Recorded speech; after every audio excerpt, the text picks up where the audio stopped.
Hello, friends, and welcome back to the Liz Moody Podcast. Today we have another Q&A episode. I'm answering your questions that you sent in, and they're being asked by your favorite special guest, the person that you wish hosted the podcast, my husband, Zack. Nobody wants me to host the podcast. They just want me here for charming banter on occasion. On occasion. On occasion. How are you doing, Zack? Oh, I'm great. Gosh. Yeah, great. Anything new in your life? 9 out of 10. Well, we're in LA right now. We are in LA.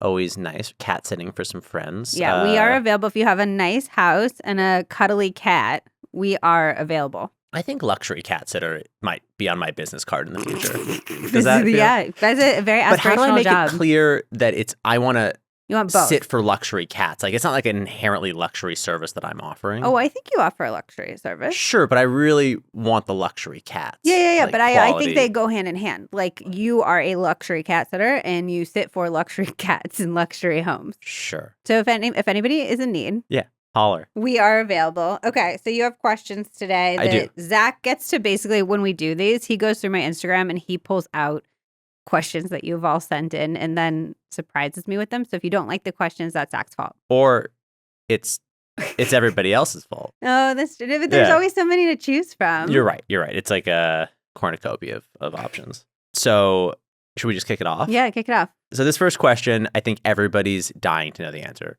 for. It's super critical and basically like all of our futures depend on it. What is your specific matcha order and how do people mimic it when they want to go?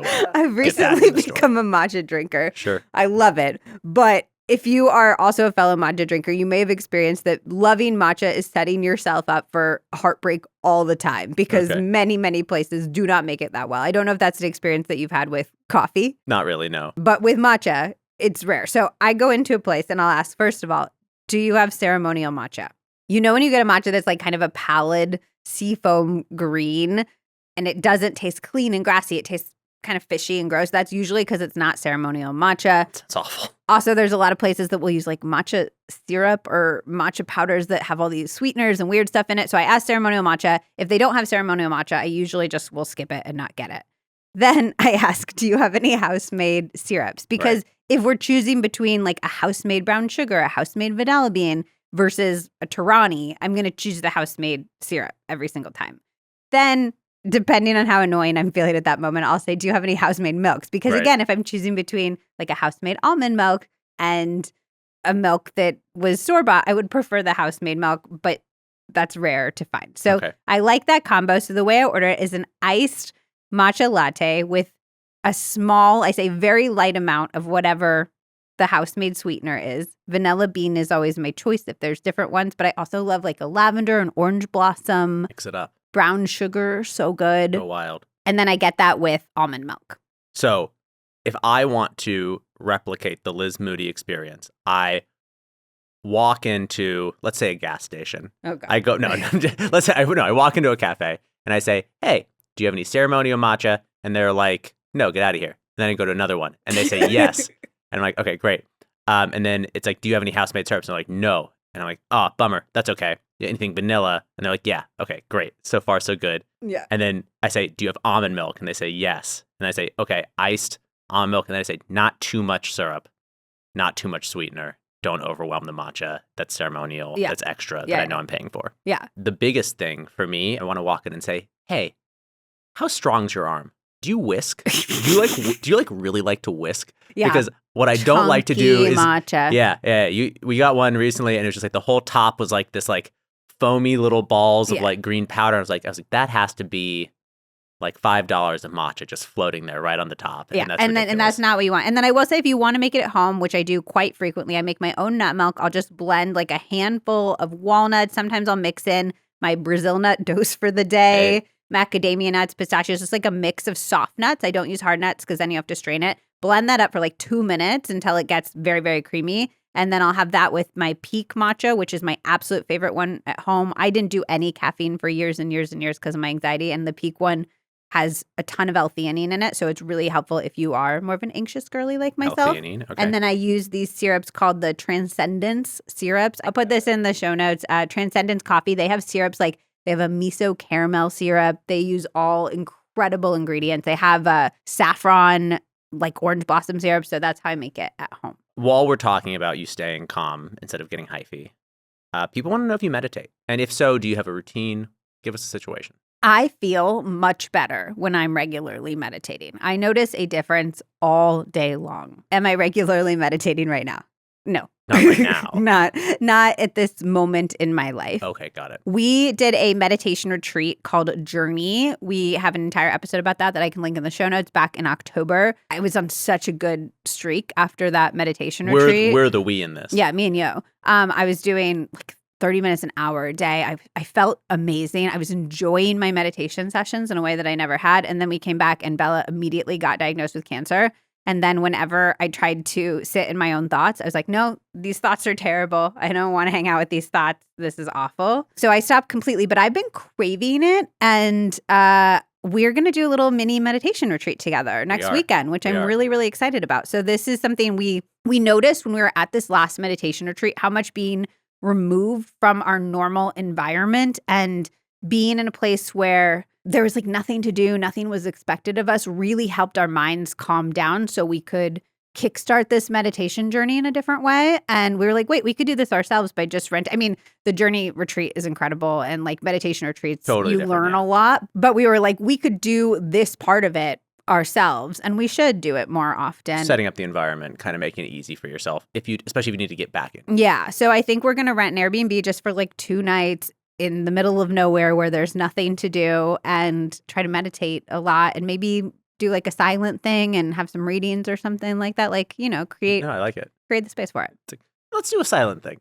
You're like, who's that going to be hard for? Let's try that out.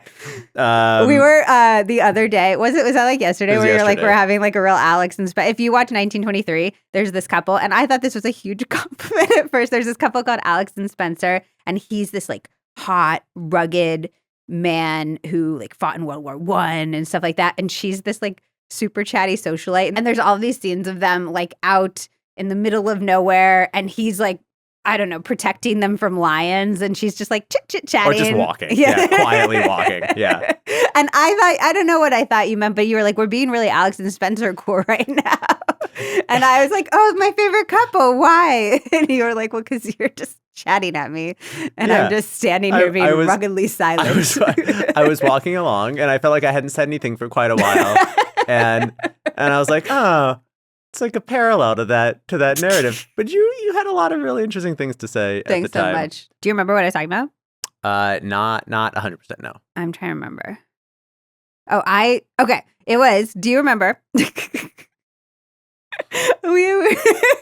Okay, like a few summers back, Lay's did a competition where they invited people to write in potato chip flavors. The flavored chips. They invited people to write in potato chip flavors, and then had 3 finalists, and we went to the store and bought all 3 of the finalist chips so that we could vote on the best flavor. One was like chicken and waffles, one was like hot honey or something. I don't know, they were really good flavors. And I was like, that felt like a marketing win to me. I wonder why chip companies don't do something like that more often. I wonder why that was a one-time thing. I'm sure tons of people like us went to the store, bought all 3 flavors who normally wouldn't buy chips. Yeah, it was about 10 p.m. We were just leaving the grocery store, and for about a 15-minute drive back, you sat there and talked about chips.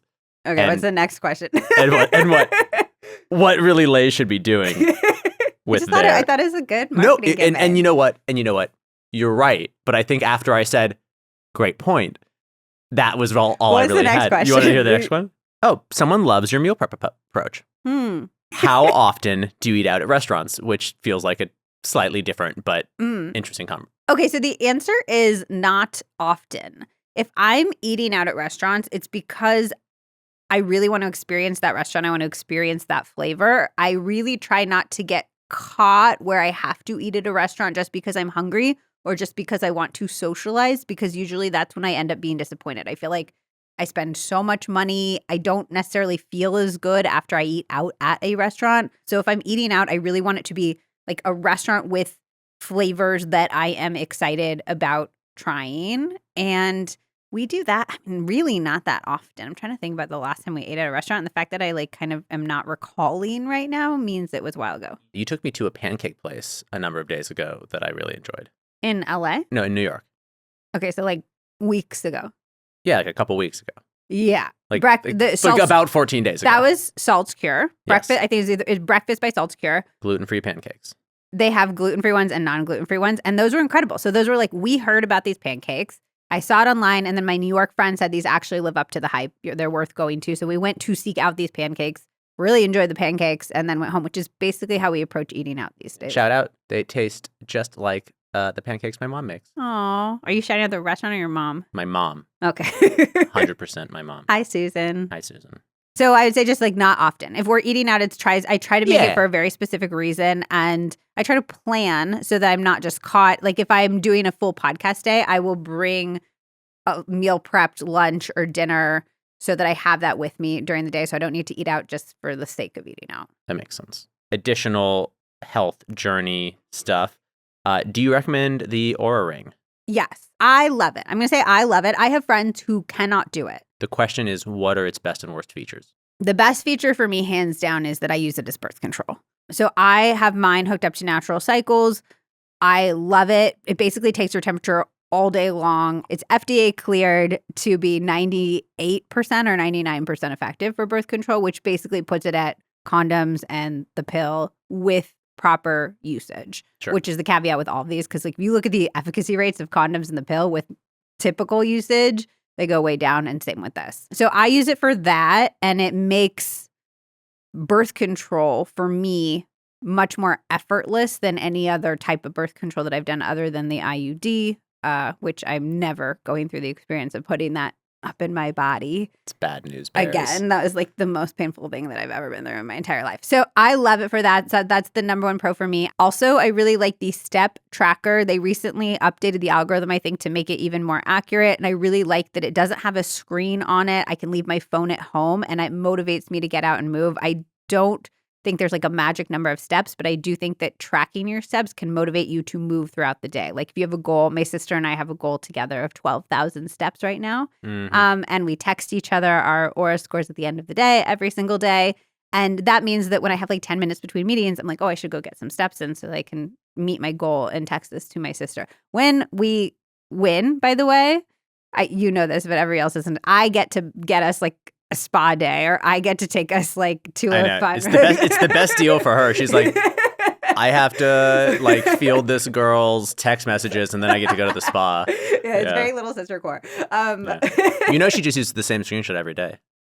100 across the board. I think it has the date on it. I'm not positive. I'm joking. She's also like she's much better about than steps. Yeah. She's bananas. There was one point where she didn't have an Oura Ring, and she just was doing circles holding her phone around her apartment because she wasn't, and her apartment's teeny tiny. I track her location. You should see her little like head running across the block. So I love the step tracking. I love the birth control element. The sleep I'm more medium on. I'd say my favorite use of the sleep is sometimes I feel like I haven't slept well, and I'll use it to reassure myself that I'm not dying. But recently I was in New York and I thought I didn't sleep well, and then my Oura gave me like a 30 something, like it's 30 sleeps. Go to bed, girl. And I was like, am I dying? You're sick. I was like, I wasn't sick. I was just having insomnia.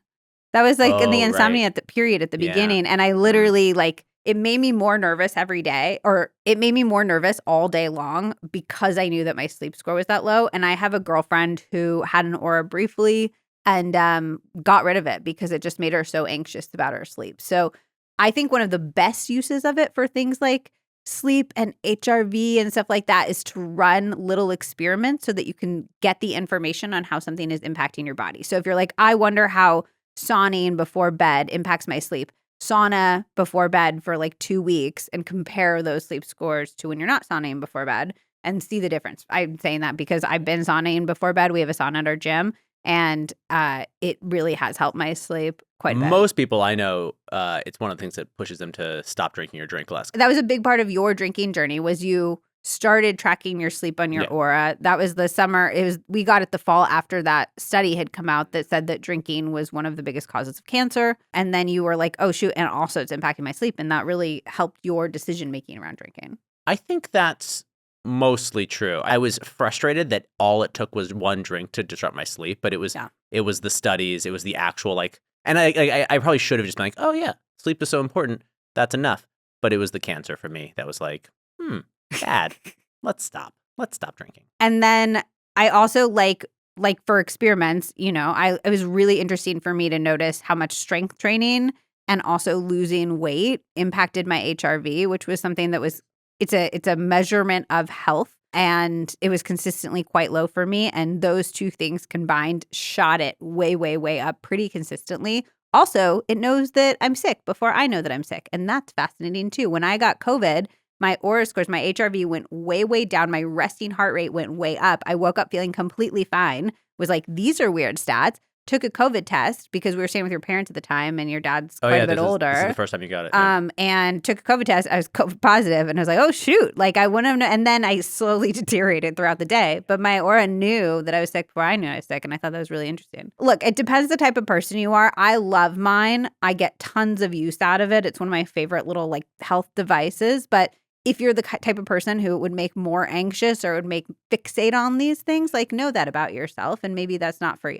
Okay. People want to know, would you ever switch jobs or work corporate again? Often I can see the appeal. I miss a lot of things about working for other people, working a more traditional type of job. I think we glamorize entrepreneurship at this moment in society. We definitely glamorize being a social media content creator or a podcast host or these types of jobs. And it's not lost on me that I have a job that many, many people would enjoy having. And I'm very, very grateful for that. But I do think we glamorize this type of job. And I miss a lot of things about the other jobs that I've had. I really miss having a paycheck that just comes in consistently and I can rely on every 2 weeks. That was really, really nice. And kind of, you always want to be doing your best at a job, but like, was it directly dependent on what I was producing? I would show up, I would do my work, and the paycheck would appear. And that was really, it was less directly tied to my specific outputs. And that was really nice. And now on the flip side, my paycheck is tied to my outputs and the paycheck of my team members, which is a lot of pressure and really, really scary and something that keeps me up at night, quite frankly, because I have other people's livelihoods dependent on me. I miss the camaraderie and the team energy. My last job that was for another company was an in-person job. And this may surprise everybody, but I'm like a real water cooler chatter. I'm not surprised at all. And I miss that. I miss that a lot. I made some of my best friends at that job. And I really miss that element. The reason I would not go back is because I feel like I'm doing the thing that I was put on this planet to do right now. I feel so in my element. Susie Welch talks about the ideal job for you is where the Venn diagram overlaps of the thing that you're good at, the thing that you like to do, and the thing that the market demands. And often we'll miss one of those elements. So we'll be like, wait, I love to do this and I'm really good at it. Why can't I get paid for it? And it's like, well, because there's not market demand for that thing. Yeah, nobody wants that right now. Or the market's demanding it and you're really good at it, but you don't like it at all. So then you're just showing up and you're miserable day after day after day. And I feel so lucky that over the years of gathering these skills and kind of like I have career pivots, but they've all sort of built on each other. And this is advice I give to people all the time is that these days people are not just working their way up a ladder in their jobs. They're acquiring skills and then those skills apply to your next job and those skills apply to your next job. And I feel very lucky that that has happened over time in a way that I get to do something that I absolutely love doing, something that I feel like I'm very, very good at. It feels like it utilizes the skills I have developed over the course of my career and the course of my life, and something that at least at this moment I'm lucky enough for the market to demand. I wake up every day just feeling so incredibly grateful that this is my job, that I get to ask the world's biggest experts all of my questions. I feel very lucky that I get to do that, and I get to research things, and I just get to lean into my curiosity. So that's why I wouldn't go back. But I do think we need to encourage entrepreneurship, but also acknowledge that there are so many other ways to build a satisfying career and stop just over pedestalizing one. Yeah. I have a question for you. How do you think your friends would describe you? Curious. Okay. I also am a person that people will come to for things that, I don't know, they might be worried that other people would be like judgy or they'd have shame around. Like I have been the person people tell if they have STIs or if they cheated or if they've been cheated on or things like that. I tend to be just like a very safe space in that way. I think funny. I feel like funny is like a core attribute of mine. Like I'm always kind of like cracking jokes and blah, blah. And I feel like that does not come through on the podcast at all or on my social. And I'm like, do people think that I'm not funny?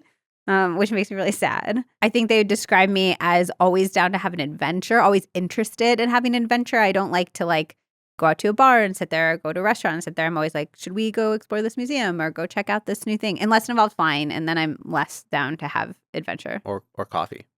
Right. So like a gentle adventurer. They describe me as a gentle. Not a rugged adventurer, but like a soft adventurer. A soft adventure. Is there anything that you would like that you've heard people say about me behind my back? I mean, people think you are a great conversationalist, which is like an obviously like no duh situation. Like people talk about how you like light up a room and like light up a social setting in that way. Oh. Yeah. That was nice. It was nice. We should have an episode where I just call up all my friends and ask them to talk about me. Why do you have that? That'll be my birthday episode. You can just do that with yourself, though. That'll be my birthday episode. That's the plan. All right. If you had to choose 3 products to invest in for your health, what would they be? Invest. So like more expensive stuff? The word is invest. I think that's a fair interpretation of invest. It should pay dividends. Pay dividends. Or crash to zero. Yikes. The thing is, I did an entire episode about like the 7 key things you need for any health journey, and I'm pretty sure they're all free. So I'll link that in the show notes. Those are the foundational things, like the health things that every single person would benefit from. It's like if you're starting your health journey, start here, or if you're way late on your health journey, like go back and make sure that these things are checked. These boxes are checked before you're worrying about all these little things. Like this is the sundae. You need the ice cream foundation before you start adding all the toppings. So I would say like that is really important for me to say always is we talk about like the red light therapy and the sauna and the like hyperbaric oxygen chamber. Like, I don't know. People talk about this stuff because we're always like looking for new stuff to talk about. And also because there's a lot of people out there who've covered the basics, tried other things, and they still aren't feeling the way they want to feel. So I want to make sure people know what tools are available to them. But like first, make sure you're checking the boxes. Like, are you getting enough vegetables? Yeah, like, you're building your sleep? Exactly. Right? Like these are and so ostensibly, or they should be free-ish things. And it's a short episode, it's 25 minutes. I'll link that in the show notes. So make sure you have that done. That said, if you would like to invest, research shows that the single best investment that you can make in your happiness, in your health, that you can spend money on is changing your commute to a walking or biking commute. So this would be an investment in your housing, in your neighborhood, that would change your commute from a driving commute to a walking or biking commute outside. Which, depending on where you live, could be the most expensive thing you could ever commit. Yeah, 100%. And I don't think very many of us think about that when we're picking where we want to live. But you're getting an automatic circ walk in the morning. You're getting movement in. You're getting fresh air. You're getting that clarity of thought. You're getting creative thinking as the outside environment is streaming past your eyes. So that's like a huge, huge, huge thing that I would spend money on if I had the money to spend and I could arrange that in some way. Which, if you work from home, it's as much as simple as like committing to yourself to go on a circ walk in the morning. Yeah, that's a nice way to. I don't know if the researchers are like, it's like a really long commute. Like go out and get your little like matcha in the morning or something. Exactly. I feel like the researchers are like, and that's not how you interpret this research, but that's fine. I like that. So that'd be number 1. Number 2, and these are in no particular order, is I would get a blood panel. I'd get full labs done, and then I would go over those labs with a doctor or an RD who really knew what they were doing, who could put those pieces together and make those connections that say like, oh, these numbers are elevated, these numbers are elevated. When those 2 elevations are combined, like that is indicative of this. Getting that specific information about your health is so incredibly helpful. And we have a Substack, actually, I can link that in the show notes too, that's like, ask your doctor for all of these blood tests if you're going in and you want to get a full panel that gives a really good picture of your health. All of the information on podcasts like this are so helpful, and they're great starting points, but nothing replaces having specific information about your health and your body. That's how I found out that I was sliding into more metabolic dysfunction than I wanted to have in my body. It was that blood panel plus a DEXA scan, which I also recommend DEXA scans tell you the composition of fat on your body and also bone density. I found out I had osteopenia, which I really mild, but I don't know, I had that. So now I'm like wearing my weighted vest and I'm focusing on my strength training. I have the information I need to keep that from getting worse. And it can tell you if you have elevated visceral fat, which you can't see to the outside eye, but is the most dangerous type of fat. It's around your organs and it increases your inflammation levels. It increases your cancer risk. It increases your risk of dementia. Sometimes if somebody's carrying more fat in their midsection, that can be indicative of it, but like really you can't see it with the naked eye. So a DEXA scan is really helpful for that. So I'd get these specific information about your health. And then third, I would say optimize your sleep in any way that you can. Like get a mattress that feels really good for you. We have a Birch Living mattress. We think we have a code for them right now that I can put in the show notes. Get an eye mask or blackout curtain. So make sure that it's really dark at night. Get whatever type of blanket that you need so that you don't overheat. Get an air conditioning in your room if you need that. Like anything you can do to make your sleep environment conducive to sleep is money that is really, really well spent. And then I'll add in as like little bonuses, gym membership or dumbbells at home with some sort of home workout program. Like how are you strength training? Like spend money figuring out how to do strength training.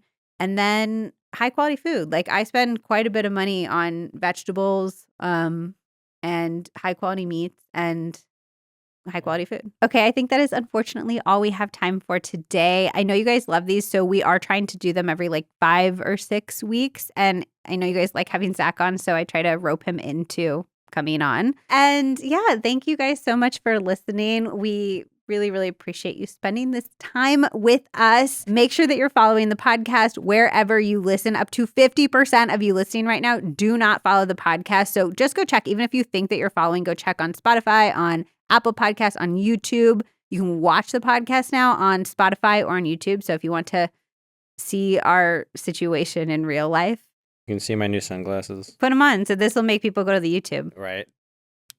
Look how cute he is. You look like a rock star. You can also say you don't like the sunglasses. Come watch the YouTube, vote on the sunglasses. I just bought these yesterday and we're not 100%. Okay, I love them. I think you look really good. I think you look really good. And if you found any value in this episode, please share it. Please write a review or rating. The sharing and the rating, review, and the following, those like the magic trifecta. That's how these algorithms that these podcast players get told like, oh, people like this podcast. I should show this podcast to more people. And it helps us get to continue to produce great content for all of you. So if you can do any of those 3 things, share, follow, or write a rating review, we really appreciate it. You can find our Substack at lizmoody.substack.com. We have transcripts for every single episode. We have bonus content. We also have a bunch of the content that like I'm going to put in the show notes here, like the full blood panel list, things like that. You can find that over on our Substack, and I will link the specific things we mentioned in this episode in the show notes. And then come hang out on Instagram. I am at Liz Moody. That's also where I put up the question box for these episodes every single month. So if you want to see your question answered here, that will be on Instagram at Liz Moody. Okay, I love you, and I will see you on the next episode of the Liz Moody Podcast. Oh, just one more thing. It's the legal language. This podcast is presented solely for educational and entertainment purposes. It is not intended as a substitute for the advice of a physician, a psychotherapist, or any other qualified professional.